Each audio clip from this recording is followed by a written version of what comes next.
Hello and welcome to another Tech Campus Coffee Live webinar. This is an opportunity for you to learn about career paths at Tech directly from professionals in your field.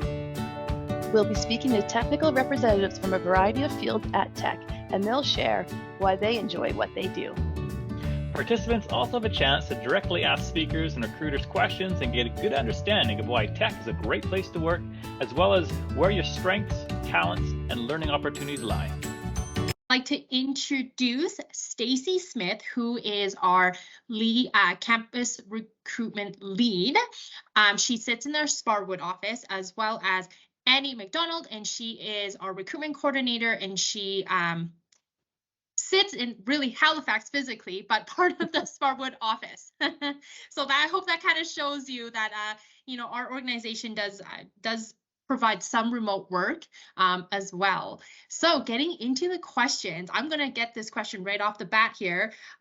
Stacy and Annie, what is your favorite part about working at Tech?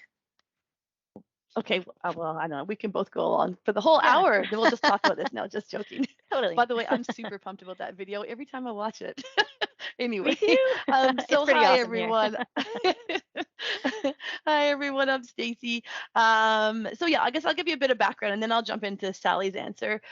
So I've worked with Tech as a recruiter, mainly in the campus space. In a few other areas, I've also supported some of the new graduate hires, engineering staff hires, and then also I started off and sort of cut my teeth, if you will, on hourly recruitment for the operations side of things. So I've been here for 15 years, and I wonder if I had a count. I really wish I did, but I'm pretty sure it is. There's thousands and thousands of interviews I've been through. So I guess I've got all kinds of stories, but we maybe won't share today. But I guess that's a bit of a testament, though. I've obviously been here a long time. It's a testament to it. I can honestly say that it is a really good company to work for, and we have fun at work, and you'll probably see that from tonight's little giggle fest that we'll probably have. But also want to make it pretty accessible for people so that they get a good understanding of what to expect if they go through the process with us, what it's like to work here.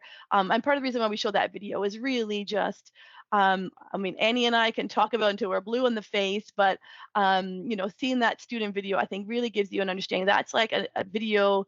That video sort of comes from students that worked for us that were part of our video challenge. And we've sort of mashed up a bunch of their videos of different things that they were doing while they were working for Tech, and sort of got their voice to sort of share why they liked working here. And we get some really great feedback from our students. So that video really sort of highlights that really nicely, in my humble opinion. Yeah. But anyway, without further ado, I guess I'll talk a little bit about my favorite parts, and then I'll hand it over to you, Annie, to do your intro. Sure. and sort of talk about it. So I don't know. There's all kinds of answers in terms of why I've worked here and what I love about it, but it really comes down to the people, more or less. So it's our direct team that we get to work with. When we come to work, we have fun, and Tech really supports that environment of collaboration, working together, learning from each other, and that's something that's really made it super fun to come to work every day. And then on the other side of it, outside of my direct team, it's working with all the teams across the operations, and it's exciting for me, and I think for all of us, to really be able to help them find someone that's such a great fit for their role, and then find someone that's going to be here for long term. Like I mean, I've been here for 15 years. I've seen some of these co-op students I've hired move into like senior engineering supervisors or senior management roles, and that makes me very happy, and it's like a very rewarding part of the job. So yeah, so that's a little bit about why I like it. And you want to throw it over to you? Sure. Awesome. Thanks, Stace. So hi, everybody. My name is Annie McDonald, and I work as a campus recruiter here at Tech. I've been with Tech for about 12 years, so I've been here for a while as well. So we obviously really like it, Stacy and I, because we've stuck around for the long term. So lots of great things to say about the company. Just to connect back to that video as well, because it did show a lot of the really rewarding and interesting and exciting work that students can do in their co-op, but it also showed a lot of the lifestyle things as well, because it's we operate operate in some pretty phenomenal places as well. So we kind of say like co-op terms, it's that like work hard, play hard, because there's this rewarding, amazing opportunity you can get as a co-op. But then there's also, it's so much fun outside of work too, with so much going on. So yeah, so it's pretty phenomenal. So why I like working for Teck. So I have been here for a while, and I've worked a number of different areas in recruitment, like Stacey as well. Like I worked in hourly, I've worked in staff recruitment as well, and but the majority of my time has been in campus recruitment, working with Stacey actually. So yeah, it's been a good time. But I think that when you're considering which company that you want to work for, you want to make sure that your values align with that of the companies as well. And I think that that's a big part of it for me as well. Like it is rewarding work. It feels like you're a really valued employee. There's lots of opportunity for growth. For me as well, like the sustainability initiatives that Teck has, and like hearing the senior management talk about the importance of doing the right thing, and just you can see it in so many different areas as well. So I just think that that's just a really great thing for me with Teck, just feeling like you're working for a company that is kind of making a difference and doing the right thing. So that's a big part of it for me as well as the people like Stacey, who's phenomenal to work with, and our team, and just connecting with those different departments and different groups and the different business units. It's been great, and yeah, I hope to stick around for a long time still. So yeah, it's great. You should come and work here too. You're making me blush, Annie. Ah. And then, yeah, I want to encourage you guys. I know Sally mentioned at the beginning, so we've got the chat function here. And so you'll probably see, like, I know it depends on the device you're using, but up at the top you'll see like a little speech bubble. You can type into the chat there and you can see people's questions, but you can also add something there. If you're feeling brave, and please do, we hope to keep you pretty comfortable here, you can raise your hand. So there's a raise your hand function within the reactions, and it sort of puts like a yellow square around your picture or your name, and then we'll know to call on you to ask your question. So feel free to do that. You don't want to hear us yammering about all the stuff. We think it's important. I think, for us, we want to make sure this whole session here is really just geared towards what you guys want to learn about the company. Yeah, so just a helpful hint anyway, if anybody has any burning questions. I know, Sally, I had given you a couple of ones, and I think maybe a good place for us to start, because I think this ends up being, sorry, now I'm going to ask myself questions. That works too. That works too, Stacey. I'm okay with that. You can't keep me quiet. It's the worst part. So, but one thing I was thinking that a lot of people do ask about is really like what to expect when you go through the recruiting process. So I think meeting Annie and I here today, we're a good chunk of the team that does a lot of the recruitment. We have a couple of the recruiters that do support us as well, and sort of knowing what to expect. And again, similar to this session, we try and keep it as approachable as we possibly can. So to give you a sort of a quick snapshot of like, what does this look like? If you put your application in, we do get a fairly sizable volume of applications. And then what we'll do is we'll sort them. So between Annie or I or the other recruiters on the team, we'll sort through any applications we get per discipline. And you'll see those postings on our website right now at teck.com. And then we'll go through and we'll narrow it down to a smaller percentage where we think would be a good fit for our roles. And then they would get an invite to attend like a video interview, and that would be an actual like recorded video interview. So through a program called VidCruiter. So you'd get an invite for that. You could do it at your leisure within a certain few days, I guess. And then there's just a few questions that you need to answer just through typing, and then there's a couple that you would record yourself answering the questions. And that just gives us a quick snapshot of what you're looking for, how interested you are, why are you interested in Teck, that sort of thing. And then from there, then once you're shortlisted from that part, then we would invite you to an in-person interview, whether with myself, Annie, or one of the other campus recruiters. And then that would be something a little bit similar to this over Teams. We would sit down, we would have a chat, sort of discuss the roles in a little bit more detail. So like every posting we have represents quite a few positions. So we would just talk through, like, say, if you're a mechanical engineer, we would talk about, we have some positions in reliability, we have some positions within a few different areas, whether it's mobile maintenance or maybe it's our plant maintenance. Yeah. And then we would also talk about the different locations. And so a lot of our postings, you'll notice too, do represent several different locations. So Annie and I are based out of the Sparwood group. So the coal group, we also support our trail operations in trail, and we also support our operations in Highland Valley Copper, which is near Kamloops.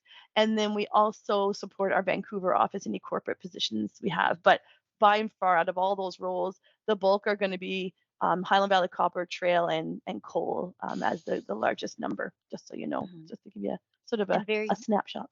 Yeah, totally, sorry, and Annie. very few remote, because I feel like we're getting quite a lot of Mhm. questions. Like the majority of the positions do require relocating, and the coal division. So that's near Sparwood, Elkford, Fernie area, right in the Rockies, very beautiful. And so that's where the majority of those roles are, and then Trail and Kamloops, and then a few of the corporate in Calgary or Vancouver, but very, very few remote, because I know we get asked that quite a lot. Sorry, Stace. No, you're good. Go You ahead. got it. No, I'm good. Sally, do you have any other questions for us? It's a quiet bunch tonight. I know it's late, so this is going to be a different vibe, I think, this evening, because people are like, I'm just here to listen. I'm relaxing at home. But yeah, any questions that you have about the process, like whether it's like, yeah, applying, the interviewing, like what it looks like to work as a co-op at Teck, like anything like that, ask away, as we've said. So feel free to post in the chat. Yeah, we definitely encourage it. This is a very safe space, and of course, that's why we're here tonight as well. And we Okay, love to so talk. yes, we do love to talk. I guess a really popular question we get asked frequently is, what kind of degrees do we hire for here at Teck? Yeah, that's a great question. Maybe I'll let you start, Annie. Like what kind of disciplines? Yes. Was it? Oh yeah, Disciplines, absolutely. yeah. So if you've looked at our website, we have a lot of different postings up at the moment. As Stacey mentioned, there's typically kind of different jobs kind of under that, but we hire the majority are engineering roles. So we hire like mining engineers, mechanical, electrical, environmental, process chemical. We've got computer roles, geotechnical engineers, like a little bit of everything there. We've got like geology positions, quite a few computer focused positions, whether it's within our race team or up at the sites as well. We've got some business roles too, like typically like finance and accounting and HR, marketing. We've got some like chemistry focused lab type roles. We've got some positions in health and safety, like an occupational health and hygiene role. Yes, civil engineering, I don't think I mentioned. What have I missed? We've got so many different positions. So essentially, civil. yeah, I Sorry. might have. Yeah, so lots of it. So essentially, if you're studying something at university, even if you're like, oh, she didn't mention that, there's a good chance that there's the possibility of fitting into one of these roles as well. Because every term we hire somewhere around like it's every term right now it's being kind of somewhere between like 75 and 100. It feels like positions each term. So it's a huge number of opportunities that we're hiring for across our business units for co-op roles. Yeah. Perfect. We got a Thank hand you, up. Annie and Stacy. We're getting some questions through the chat, and then I will definitely. I see that there was also a hand raised, so I'll get to that in just a moment. So one of the questions is, if we have summer internships available, and I guess in addition to that question, what are the terms that we typically look for? The terms that we hire for. Yeah, sure.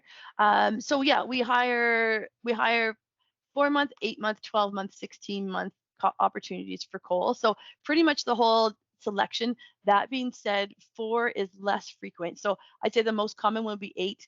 We rarely hire for 4 unless it's with a summer student program, which is another program that we run consecutively with the May term for co-op.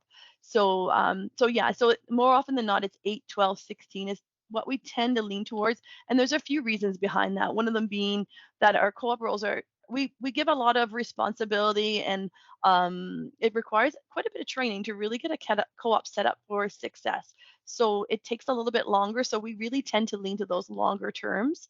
On occasion, we might get a 4-month, but it is quite rare. The summer student program that we have running at the coal business unit in particular, the postings are up on the website as well. Those are obviously for the summer for 4 months, but the bulk of those are going to be mainly operational support based. So laboring, just so you get some experience on site. So if you're like a in a more junior part of your degree, say for example, that might be a great opportunity to get some experience in mining. And so you get out to the site, maybe you're supporting the drill and blast crew, maybe you're supporting the maintenance group. And so there's lots of different opportunities, and those are obviously for the summer. So that's something to think about. But yeah, for co-op, we generally lean to that 8, 12, 16 months as our preference. Hey, thank you so much for that. Okay, I'm going to get to some of the hands that are raised right now. So, Libanshu, if I'm pronouncing your name correctly, please correct me if I'm not pronouncing your name. Actually, I saw your hand up, so feel free when you're ready to ask your question. perfect. Thanks. Hi, everyone. My name is Libanshu. Nice to meet you, Stacy, Annie, and Sally, I guess, everyone. Hope Happy New Year's to everyone, first of all. Pretty excited for 2023. I'm a fourth-year student in Ontario, so just a little background, and I have been following Teck for probably like 2 years now, and my discipline is more like my major is water resource science and like minor in geology. So like a lot of my passions and like my career goals align with what Teck does. And like even last year I got kind of selected, but like I'm looking for something 4 months because now I'm in like fourth year, so like I need one more semester. So like after that will be done. So that's why I was looking for something like 4 months. But like as Stacy said before, like it's kind of hard. So I wanted to get some like tips or something because I have a little bit of experience as well and I have my good education as well. So like I must be lacking somewhere to get those like 4-month job. I guess you said it's pretty rare. So like what do you think could be done for like, specifically what I could do from my end? So to kind of get in Teck, because I know there's going to be one more semester, it's going to be 3 months, and I'm planning to come back because like I really am excited to work with Teck. Awesome. Well, that's great to hear. Yeah, I mean, and I think part of the reason why you haven't made it through is because the lack of 4-month opportunities. So on the occasion we'll see them, and then sometimes what'll happen, or more often than not, when we do see a 4-month, it's because they want to extend a current student and they have an opportunity because someone's already got experience with us. So I could probably count on one hand over the past 5, 6 terms how many 4-month opportunities we've actually had, which is probably why you haven't made it through if you're in like a traditional program, by the sounds of it, a traditional engineering program. So I mean, that's likely how someone would not be selected, is just because they hadn't been available for longer. I mean, there are some students, and I'm not sure on your situation, but there's something to think about, is you could maybe make yourself available for a longer term, perhaps if you can like take an academic break. That's a lot of people do that if they're not in like a scheduled co-op program, and that gives them opportunity to go for a little bit longer and get that experience. But yeah, so I mean that would be the quick answer, I guess, for it, or not so quick, but to give you some insight, I don't think it's like necessarily you, and I think your program is certainly aligned with what we're doing here. Like, Absolutely. amazing with the amount of water opportunities that we have right now, and the kind of work that we're doing. Like there's lots of room for growth. So in terms of long-term opportunities, boy, you're setting yourself up for really great a great position for a role here for sure. And I'll just comment with new grad positions, because we often get asked, like, does Teck do like a mass hiring at graduation time for any new grads? But our positions are posted through the website ongoing as they become available. So keep an eye. You can put alerts on the website too. So if you were looking for an alert related to geology or water, you can put alerts on that way to notify you if a position gets posted that might align with what you're looking for. Perfect. Great. Thank you so much. Thank you so much. That's all. Yeah, thank you so much. Absolutely. Thanks for joining. Perfect. And we're getting more questions through the chat as well. I'm seeing a couple more hands getting raised. So let's do some fire answering question here to get through some of them in the chat. If you don't mind, Stacy and Annie. Sure. So sure. I'll load you with 3 questions and then you can go from there. Okay. How long does the recruitment process take? And second question is, how can a student distinguish themselves purely, I guess, through their resumes, especially because, you know, you're not going to really see the student in person during the initial process? Okay, recruitment process. Annie, you want to fire first? Yeah, like the time? Yeah. So the recruitment process, so we have the positions posted now. So we posted them back in December. The actual process, It does vary quite a lot, because we are recruiting, like we're actively recruiting now. We've started the process of reviewing resumes and reaching out through VidCruiter. Once that's sent, you have 3 days to do the video, and then typically the recruiter will review and then get back to you. You'd get email notification to then book an interview if you're shortlisted. But that being said, sometimes it can go really quick, and especially right now, we're trying to reach out and book interviews as quickly as we can. But it can take typically a couple of weeks as well because there are variables. Like through some of the hiring, Stacy and I can direct hire, so we do the initial interview and can make a decision. Sometimes, depending on the role, we need to connect in different hiring managers as well, which requires an additional interview, which can take a little bit longer as well. So typically, yeah, it does vary a lot. I know that that's a very vague answer, but typically kind of a week or two is like once you've kind of been connected with to a decision is more or less kind of what we aim for. Hey, Stace. Yeah, totally. And then the only other thing I would say, the only other crazy variable that tends to throw that timeline off for us is if lots of times we have a set. So like right now we're looking at 60 or 65, 66 roles, I think it is, for the upcoming May term to hire across the business. And in addition to that, another 25 summer student positions. But then it's inevitably will happen. Projects change, budgets change, and all of a sudden, like we're a month into recruitment, and someone's like, "Hey, I need a student. Do you still have one, or can I still get one?" And I'm like, "Yeah, sure." So, so yeah, it can change that variable a little bit where we're like, "Oh, circle back. Totally. Let's go revisit and see if we have someone that's a good fit for this particular role because we didn't have that one on the list initially," kind of thing. So, just to give And you it some does. insights. Oh, sorry. Yeah, no, go ahead. I was just going to say as well that the positions, they are posted until this Friday. But that being said, I don't want people to be afraid. Like if you haven't heard within like a 2-week period of the positions closing, that doesn't necessarily mean that you're not being considered because we have so many different roles. Sometimes like we'll be focused on a certain discipline, and then the other ones, it can just take a little bit more time. So don't read into it if you haven't heard from someone within a couple weeks of it closing. Awesome. And then, sorry, I think there was another question, Sally. I forget what the second one was. Oh yeah, no worries. There's a lot of questions coming our way. How can a student distinguish themselves in their application, especially in the initial process? Sure. Yeah. So I think a good way to do that. Well, I guess it's kind of interesting because I guess before working for Teck, I might not have highlighted this the same way. But one thing that we do look at quite a bit, and because we talk a lot about the lifestyle, and we have a different place. Like it's not you're not living in a big city when you come work for Teck. Vancouver has a select number of positions. The bulk of them, like I mentioned, is going to be in operations. So something that I tell people to highlight is like, what are your hobbies? What do you do for fun? That's a big important part of fitting in here. I'm not saying you have to be like climbing mountains every weekend, but certainly if being outside is something that's interesting for you, or you think that's kind of cool, or maybe you're like, wow, always wanted to live in the mountains, or oh hey, I always wanted to go fishing on the weekends. The outdoor lifestyle here is really popular, really a different lifestyle, and lots of people have come here. Like we have a student in our office right now at the recruiting office who came from Toronto and had never lived in small town, and she is just like has every weekend she's doing something new and just like really living life to the fullest in terms of what the lifestyle can offer for her. So it might be something that maybe you didn't expect, but anyway, it's nice to highlight those things that you're into. The other thing I always suggest to people outside of like the fun stuff, not that it's not all fun, I guess, but when you're doing your resume, I really like to see when someone's, especially if you're coming as a co-op, you might not have a ton of experience on your resume, and I get that, and we all understand that. So when you're highlighting things like projects or things that you did in a previous co-op, it's really nice to sort of just talk about your achievements. What sort of things I did? Hey, like because of this project I worked on, I was able to. What did you learn from it? What was the impact that you made? If it was like I saved, this many thousands of dollars, it might be that. It might be I increased efficiencies in this percentage. It just might be like, hey, I really learned a lot from some really intelligent professionals, who, whatever it was.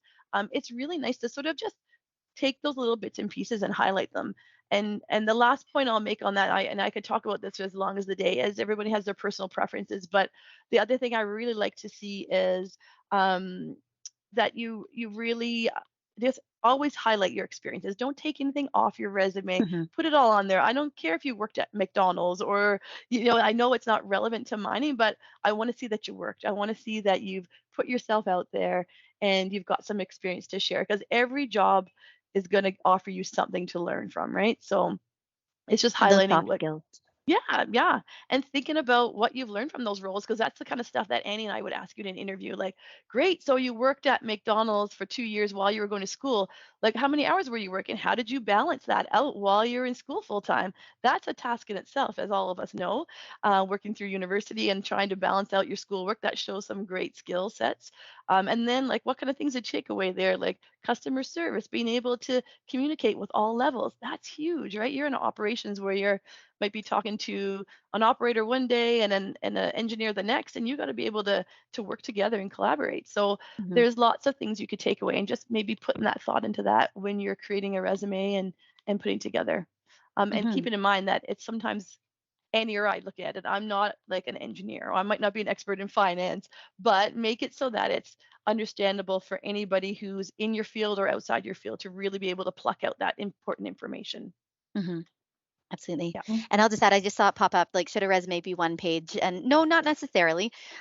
You do want it to be tidy and easy to read and concise. Like, we often see resumes that just have like paragraphs of information about a job. And so you just want it to be kind of a snapshot of like what you've done, to give an idea of whether it is that project that you're focused on, or that work experience, or that co-op. Yeah, you just want it to be like clean and easy to read, and concise as best you can. Because I know that you might be excited about all of these details and want to put them all in, but just it can be overwhelming as well. And your resume will be better read if it's more concise as well. We're not doing very good Perfect. at the Thank speed dating, are we? we're getting very long-winded with all of our answers. I'm like, this is Yeah, not I know. speed. We're doing the best we can. We like to talk. Awesome. So I'm gonna just switch it up. Some of the hands have been raised for a little bit now. So let's go to. I'm gonna read. It's an email for the name. So AGRA332. Yeah. Hi. Sorry about that. UBC doesn't let us change our names. That's all good. It is good. So my name's Abhijit. I'm currently pursuing a Master of Business Analytics at UBC. I have worked in an industry similar to tech before, so it's really exciting to me to see how tech involves analytics and data science into their business, and especially Race. Reading about that is really, really exciting. Some of the work that Race has done has been amazing. But my question is more around sustainability and giving back to the community, because tech is all about responsible mining, and they do that through ensuring water quality at Elk Valley and a lot and all of the stuff across their projects. But what are some of the opportunities provided to employees to give back to the community? That's a great question. Yeah. So yeah, there's lots of opportunities. So I guess we have a whole group that actually focuses on this area too. So we have our community relations group with all of our operations, and they work really hand in hand with a lot of our community stakeholders, and then communities of interest as well, and really offer opportunity, like for tech. Like we just recently as a company sponsored like the whole rebuilding of the central community, this like sort of square. It's called Centennial Square in Sparwood, and they had to rebuild it. It was under construction, and Teck put $1 million into rebuilding that. So Teck does a lot of it on its own, like as a corporation, and then as employees, there's lots of events that like this is gonna sound a little bit funny, but like I volunteered in things like doing like the local parade. So we'd walk down the street, give candy out to kids, and just be like part of that, like just the community side of it. Oh my goodness, Teck sponsors literally everything in the community, and then Yeah. we can all volunteer for any of it. So like the Nordic Society, which is our cross country skiing group, they sponsored that, and then you could go there as a representative Teck. Boy, there's the sky's the limit. I Yeah. mean, There's there's lots of fundraisers things. Yeah, lots of that. fundraisers. Yeah, absolutely. And Tech will match things like that, like for like Caring for Kids, which was raising money Yeah. for a hospital, things like that. So yeah. Yeah. And any donation we make as employees, Tech actually, any charitable donation, they actually match it, which is really cool. So as an employee, if you have something that you're really passionate about and you would like to put money in, you just had to let Tech know that you did that, and then they'll match it, which is really cool. A cool program that they really just support our employees to be more active in the community and really supporting the surrounding communities. And that's the different thing about us too, is that we all live and work for the most part in the surrounding communities of the operation.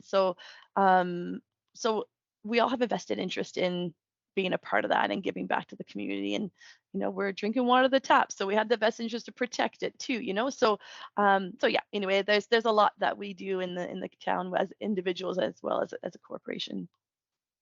That's amazing to hear. Thank you so much. You're welcome. Thank you so much for the question. Okay, let's get to let's answer Emily's question here, and then we'll move into some of the questions in the chat after this. Emily, whenever you're ready. I think I just on Yeah, mute. I know this. Yeah. Hey. Hey.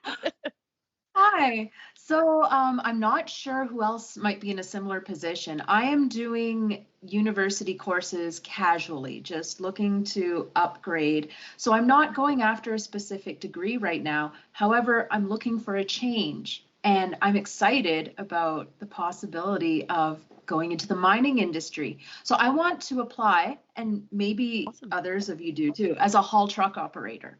And so I'm wondering what qualities you look for in a haul truck operator. Yeah, that's it. Thanks. Well, that's awesome, Emily. Yeah, a lot of it is, so I guess I'll give you a quick rundown of it. It's 4 on, 4 off schedule. So you have to be able to work nights and be open to that. You'd be driving a giant haul truck. So this is a pretty cool thing about mining, and I'm sure you've seen the pictures. It's the size of a 2-story house. It's pretty amazing. And sitting in that cab of those trucks are pretty cool. So yeah, so it's like, yeah, it's a 400-ton truck that you'd be operating days and nights on the mine site. So being okay with working shift work, working 12-hour shifts is a big part of it. The big part of it is really highlighting your safety sensitive attitude. Like it is a safety sensitive environment, and we want people with like-minded attitudes around safety to be coming on board. And that goes across the board for all positions. And that's a big part of it, because you would be a very important part of the operations. So yeah, so that would be the main things I would really think about. Is like, really, you don't have to have experience. We do train our drivers here. So obviously, obviously an interest in that space. But that is sort of for someone who is not going to like a staff position, going into operations, that's our stepping stone role. And that's where people start. And then you could, you can apply for apprenticeships, you can move into other roles.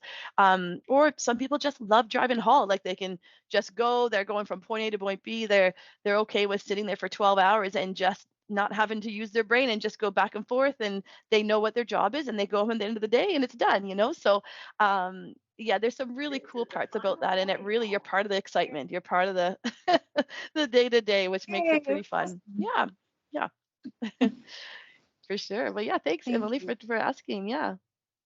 Thank Thank you you so for the much. question, I appreciate it. You're Okay. welcome. So, other questions that we have is, Stacy and Annie, do the questions differ a lot in the video interview compared to the in-person chat or the Teams chat? Andy, that sounds like a Yeah. huge question. Yeah, for sure.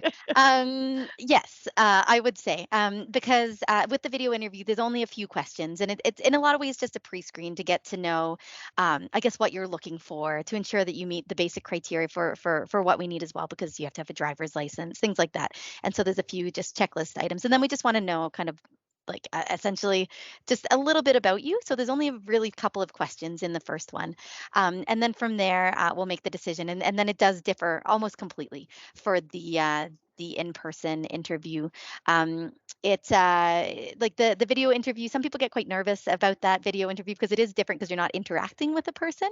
But if you do get shortlisted for that, don't overthink it. There's just a few questions. I think there's only 4 of them, which you would know in advance as well. And like, we're not trying to trick you. It's we just want to get to know you as well. And so it's yeah. And so so we just try to like, I guess, not overthink that if you are doing the video interview.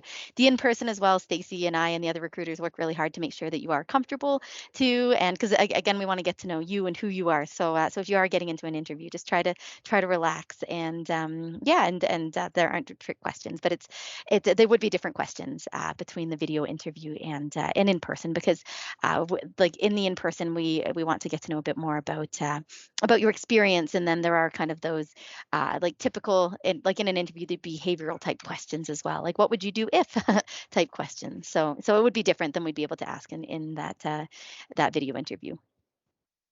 Yeah, and I was just going to add to that just following up on Emily's question earlier, Emily, the haul truck process is something similar to that too. They actually go through VidCruiter, like you do a quick little video interview, and then that would be the precursor to moving into a full in-person interview too. So for operational roles and for co-op and student roles, we do the same. So. Perfect. Thank you so much for the question and the answers, Stacey and Annie. Okay, JD, if whenever you're ready, you can definitely ask your question. Hello. Hi, everybody. Good evening. Hello. Yeah, so I am from the Alberta, and I'm studying at the University of Calgary in the Master in Chemical Engineering. And I just in my graduation, I have searched a lot about the company mining for the production of the zinc and everything, and also I know about the safety policies of the company and everything. So it's like I was looking for the position at the Teck Resources, and luckily I found one position, and I applied almost 2 weeks ago for the position. But now I'm confused that some people are saying your resume should be passed through the ATS and you need some reference, because I don't know about this thing, because I'm the international student here. So I'm just confused about these questions. What are the criteria of the ATS and other criteria? So I should look for that. Sure. Yeah. So when we speak about an ATS or an applicant tracking system, so as soon as you apply, you press that apply now button and you upload your resume. That goes directly into our applicant tracking system. And that's how we sort of sort resumes. We'll see the names, we'll see all the details that you had to fill out through that quick application that you would have filled out. And then from there, if you're shortlisted, then we'll be moving you into the video program, or sometimes we go straight to interview. Like again, it does depend, but the bulk of them are going through the video interview and then going into potentially an interview with one of the recruiters.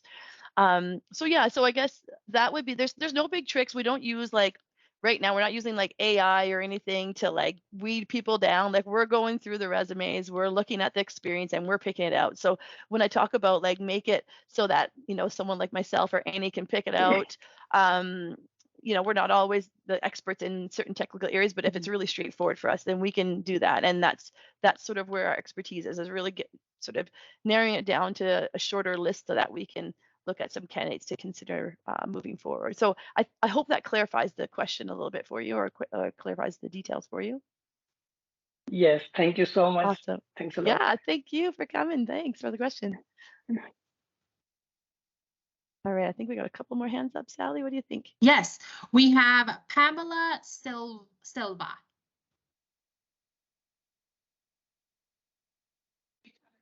Yes. Hi, everybody. Hi, Pamela. Hi, Pamela. It's a pleasure to have the opportunity to talk to you. I applied for a strategy analyst co-op 2 months ago. And well, I just want to be brief. I studied economics in my home country, and I have experience in finance, mainly in banking.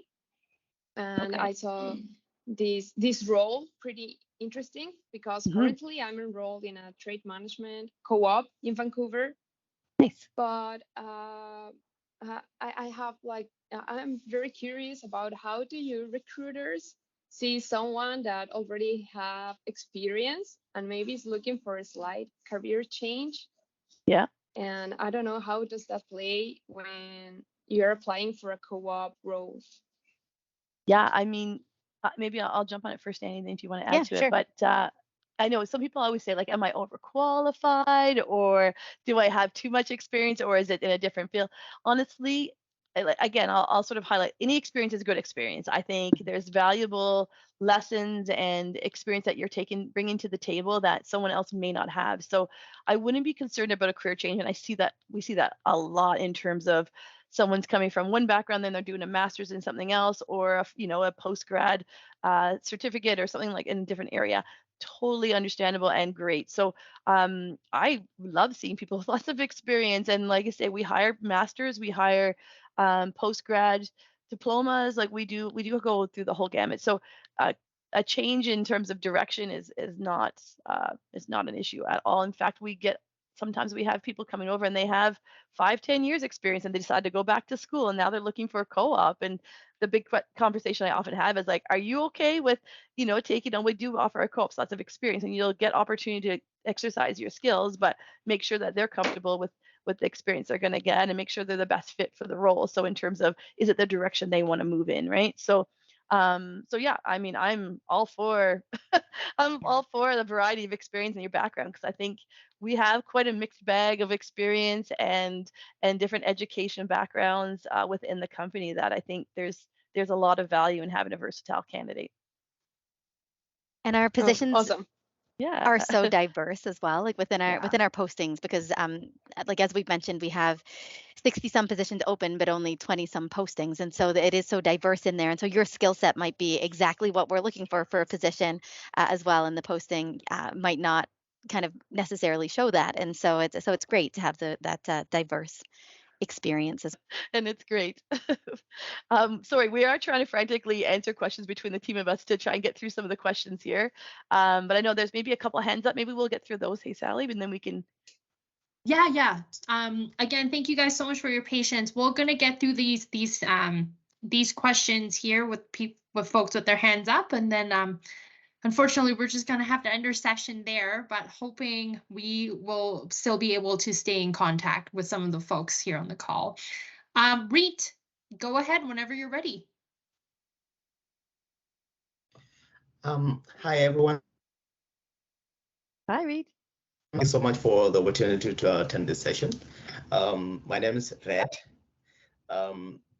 So I applied 2 times for the chemistry position at Teck, and one of my first application, I was able to exchange emails with Annie, but unfortunately, I was not able to make it to the interview section. That is okay. I placed another application.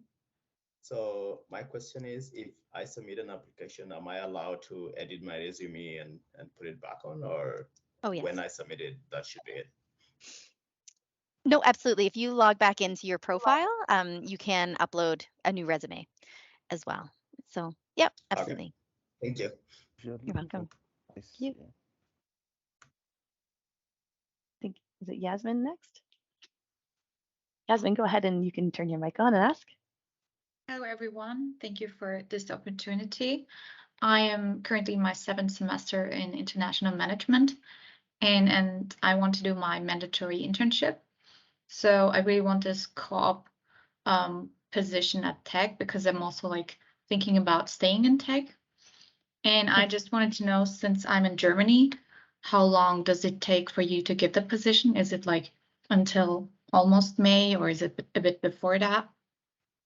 We ideally have all our positions for May start. We'd have all our positions hired by the start of April. So by the end of March, early April, we should have all the recruitment wrapped up, because it takes a little bit to get everyone onboarded, and obviously we're sharing information along the way once we have all the hiring done about accommodations and different things to support you through that. And I guess that reminds me of a couple of things maybe to bring up. But yeah, that's usually where it's wrapped up. Again, ideally we get ahead of it, but if there's some later ones, or sometimes we can only get through so many positions at a time. So, when Annie talks about that 2-week window, and I think I was just in the process of answering a question from Peter as well about this.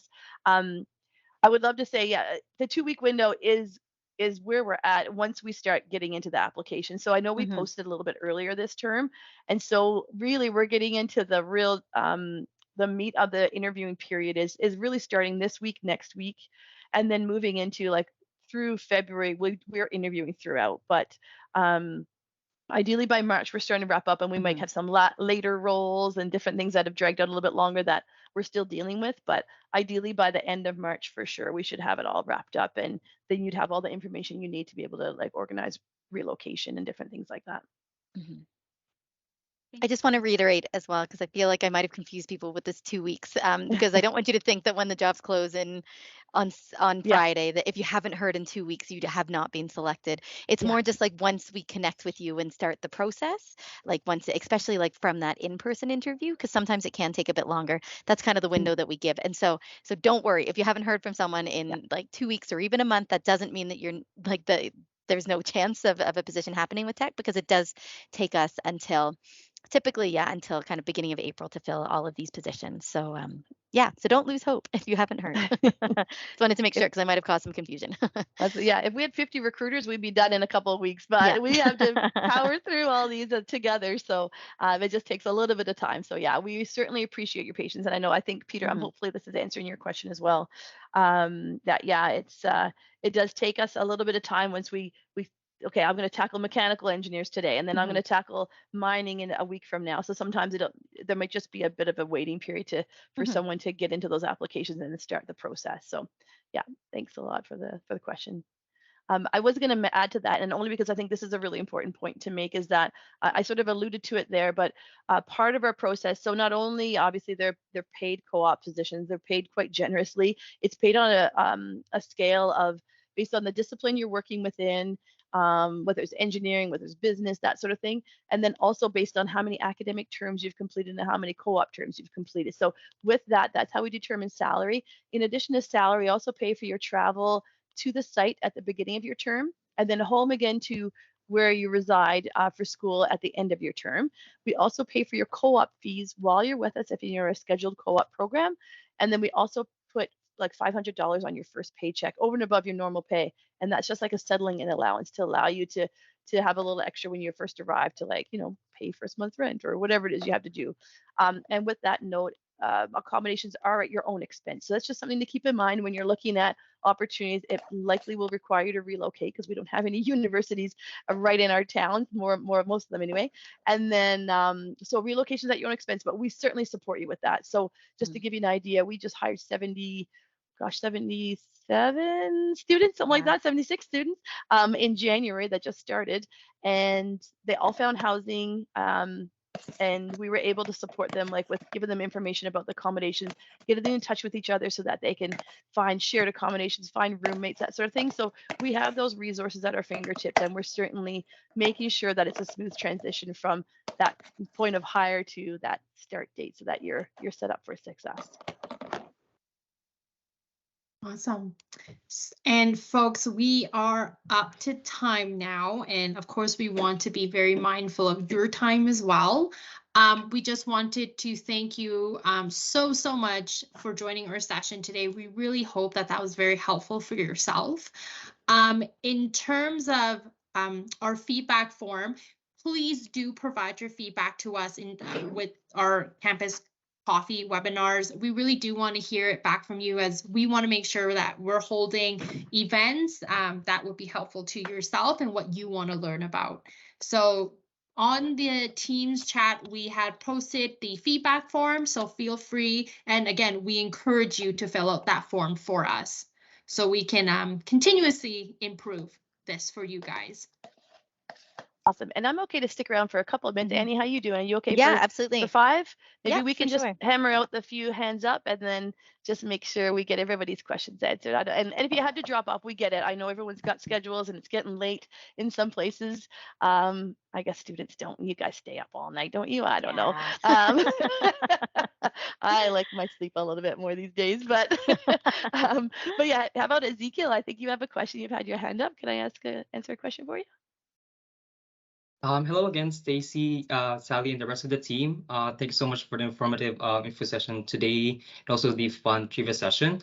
One of the biggest things that piqued my interest to work for Teck Resources is its extensive portfolio of sustainability projects, most notably the carbon capture, utilization, and storage project at its rail operations.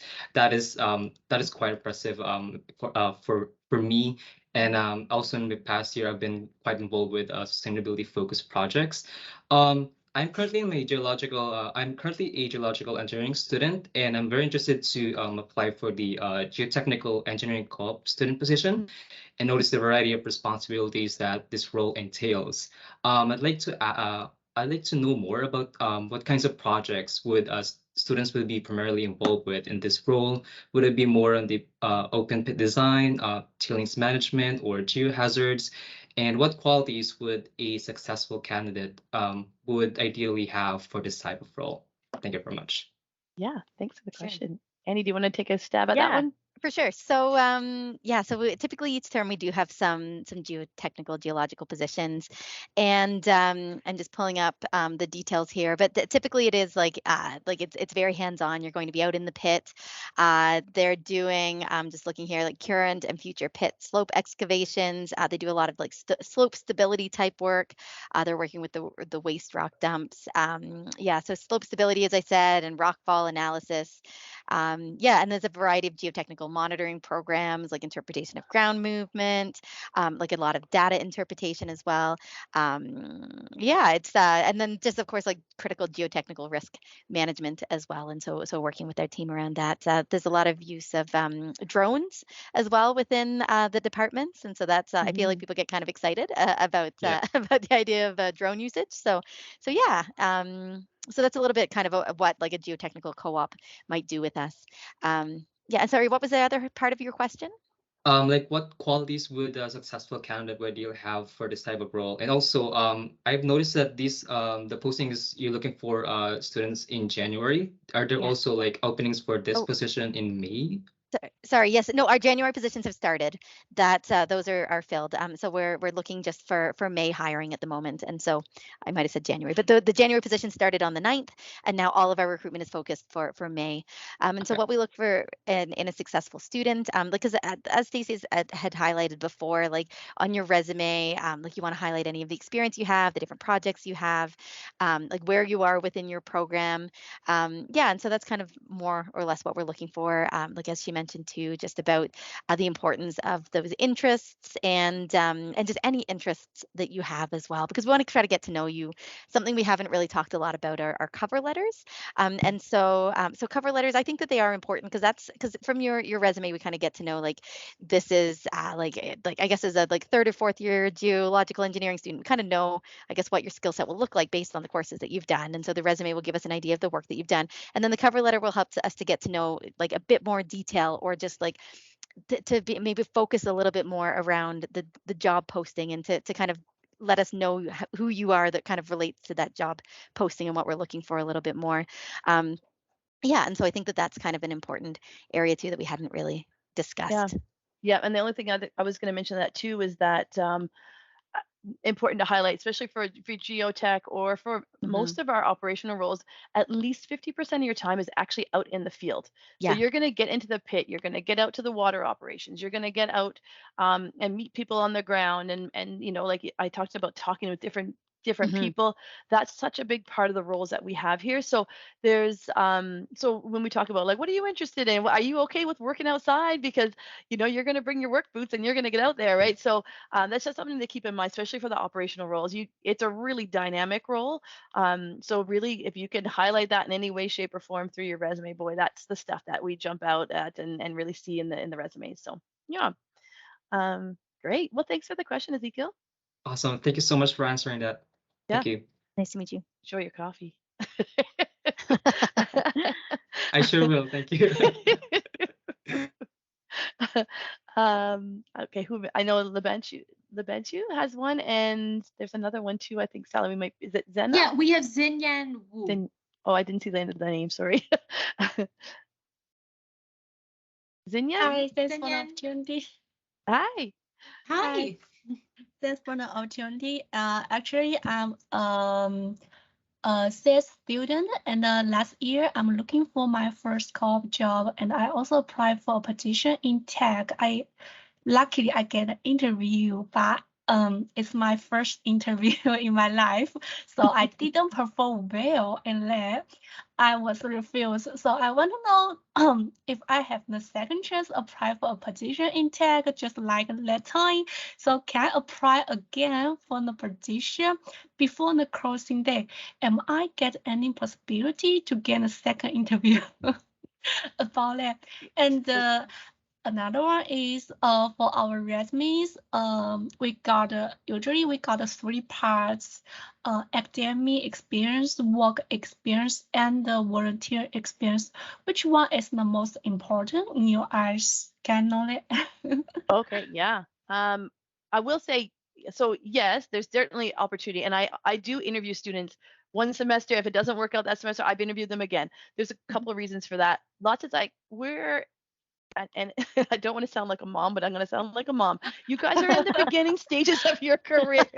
I can't turn it off. But yeah, you're at the beginning stage of your career. So people change quite a bit. You get a little bit of experience. You grow and change so much through these beginning years and while you're in university and studying. So I am completely, and I'm sure it wasn't as bad as you thought it was. I'm trying to think what interview you had, but you guys are all we all are do this. We are all our own worst enemies when it comes to this, and we think it was so bad, and necessarily it really isn't. Now that being said, so what happens too is the requirements every semester changed a little bit because we might not have the exact same roles every single semester. So I guess I would cover that with, hey, you might get another interview if you're fitting exactly the role that we have available this semester. It might be that we filled it last semester and it's not available for another 8 months, what we had sort of had you in mind for previously. So every term there's a new variation of roles that might come up that we're, it says, yeah, say if it's a mechanical engineer, we have a variety of mechanical engineers, and they might need